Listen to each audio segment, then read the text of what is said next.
안녕하세요. 2022년 3월 21일 탑10입니다. 10위는 이블린입니다. 승무원 룩북 유튜버 이블린이 첫 라이브 방송을 하겠다고 밝혔습니다. 이블린은 지난 19일 유튜브에 20일 저녁 8시 첫 유튜브 라이브 방송을 하겠다라고 밝혔는데요. 그러면서 이블린은 마스크도 벗는다, 많이 떨어도 이해해달라 라고 당부했습니다. 승무원 룩북녀로 알려진 이블린은 유튜브에 승무원 룩북 항공사 유니폼 플러스 압박 스타킹 코디라는 제목으로 속옷부터 항공사 유니폼을 입는 모습을 담은 영상을 게재해 논란이 됐었습니다.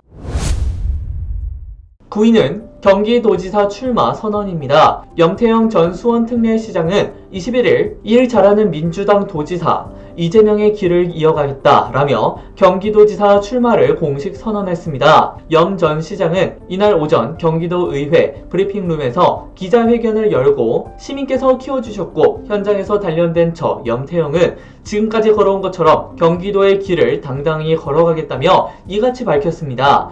그는 저 염태영은 수원 최초의 민주당 시장이었고 5개 국회의원 지역구 모두에 2번 연속 민주당의 깃발을 올렸다. 우리나라 정당 역사상 최초로 현역 단체장이 최고위원이 돼 중앙정치에서 지역 현장의 목소리를 대변했다라고 자신을 소개했습니다.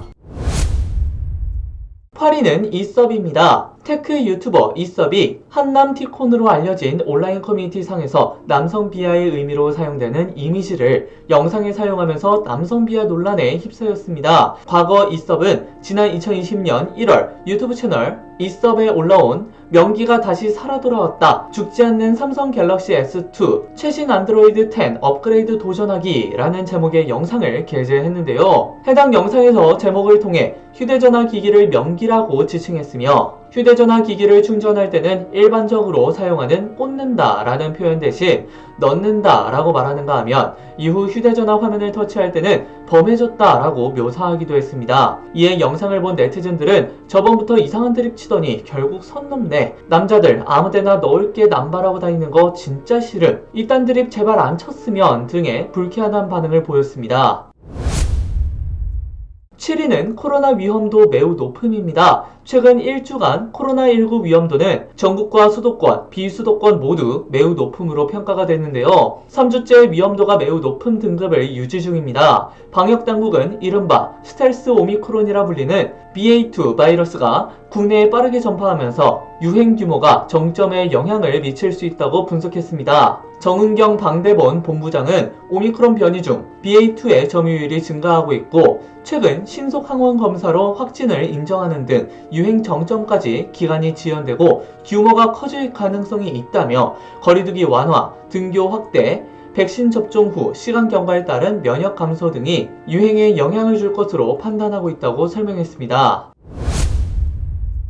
6위는 김관진입니다. 윤석열 대통령 당선인과 가까운 인사로 꼽히는 정진석 국회 부의장은 김관진 전 국가안보실장이 대통령 집무실을 용산 국방부 청사로 이전하는 방안을 권고한 바 있다고 밝혔습니다. 정 부의장은 20일 페이스북에 3월 16일 김관진 전 안보실장을 만나 새 정부의 외교안보 정책에 대한 고견을 청취했다며 김 실장의 의견을 보고서에 담아 윤석열 당선자 측에 전달했다라고 말했습니다. 그는 육사 28기인 김관진 실장은 박근혜, 이명박 정부에서 3년 6개월간 국방부 장관을, 박근혜 정부에서 3년간 안보실장으로 일했다며 김 실장은 재임 때 북한이 가장 두려워하는 국방부 장관, 국민의 전폭적인 신뢰를 받는 안보수장이라는 세평을 얻었다고 김 전 안보실장에 관해 설명했습니다. 5위는 이재명입니다. 아프리카TV BJ 철구가 이재명 더불어민주당 상임 고문이 본인을 언급했다는 사실을 접하고 화답했습니다. 지난 20일 철구는 아프리카TV를 통해 야외 방송을 진행했는데요. 이날 철구는 이재명님이 저를 언급했다고 그러던데 실화냐 라며 운을 뗐습니다. 이어 저보고 철구 선생이더라, 무슨 김구 선생님도 아니고 라더니 날조가 아닌 진짜다, 영상을 봤다 라고 강조했습니다. 이 고문이 인터뷰 중 철구를 언급했다는 사실을 시청자들이 쉽게 믿지 못하자 철구 철구는 진짜 했다. 유튜브에 이재명 철구 언급 쳐봐라. 그럼 나온다. 라고 억울하다는 듯 목소리를 높였습니다. 그러면서 이재명님 5년 뒤에 나갑시다. 제가 죄송하다. 색깔이 다를 뿐 인간적으로 싫어하지 않는다. 라고 20대 대선 후보였던 이 고문에게 위로를 전했습니다. 또 저는 이재명이란 사람을 싫어하는 게 아니다. 라고 재차 강조하면서 이 고문을 지지 않았던 점을 언급하며 사과했습니다. 4위는 소상공인 방역지원금입니다. 윤석열 대통령 당선인 대통령직 인수위원회의 안철수 위원장은 21일 위원장을 겸직하는 코로나 비상대응 특별위원회 회의에서 현 정부의 코로나19 방역 정책이 가진 문제를 해결하겠다고 밝혔습니다. 안 위원장은 이날 서울 종로구 통이동 인수위 사무실에서 코로나 특위 첫 회의를 주재하며 먼저 무너진 정치 방역의 폐허를 위해 과학 방역이라는 든든한 성을 지어야 한다며 그간 현 정부가 시행한 정책을 점검하고 무엇이 잘못됐는지 확인하는 일부터 시작해야 한다고 말했습니다.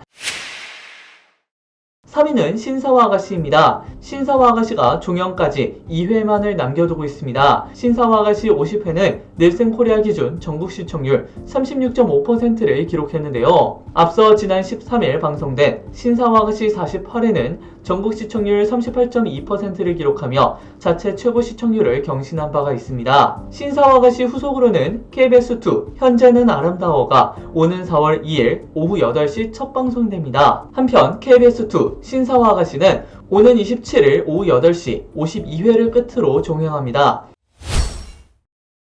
2위는 인수위 대토론회도 개최입니다. 윤석열 대통령 당선인의 대통령직 인수위원회가 국민 대토론회를 열겠다고 밝혔습니다. 인수위 출범 초기부터 대통령 집무실 이전을 두고 불통 지적이 나오자 이를 의식해 소통 강화 행보에 나선 걸로 풀이가 되는데요. 21일 오후 신용현 인수위 대변인은 서울 삼청동에서 첫 정례 브리핑을 열고 국민 소통을 위한 국민 대토론회 개최 방안을 검토하고 있다며 인수위의 7개 분과별로 적어도 1회 이상 현장 방문을 추진할 예정이라고 밝혔습니다. 1위는 해외 격리 면제입니다. 해외 입국자 격리 면제가 본격 시행된 21일 해외 여행 상품과 해외 항공권 예약이 급증한 것으로 나타났습니다. 정부가 해외 입국자 격리 면제 지침을 발표한 지난 11일 전후 하나투어 예약 동향 자료에 따르면 11일부터 20일까지 해외 여행 상품 예약은 3,200명으로 1일부터 10일까지 예약 대비 93.7%가 증가했습니다. 지역별 예약 비율은 괌, 사이판 등 남태평양이 36.4%로 가장 높았는데요. 유럽과 미주도 각각 23.4%, 21.4%로 나타났습니다. 코로나 팬데믹 이전 해외 여행 수요의 80% 이상을 차지했던 동남아와 중국, 일본은 예약 비율이 상대적으로 낮았습니다. 김치, 한복 원조 논란과 정치적인 이유도 적잖이 작용한 것으로 보입니다.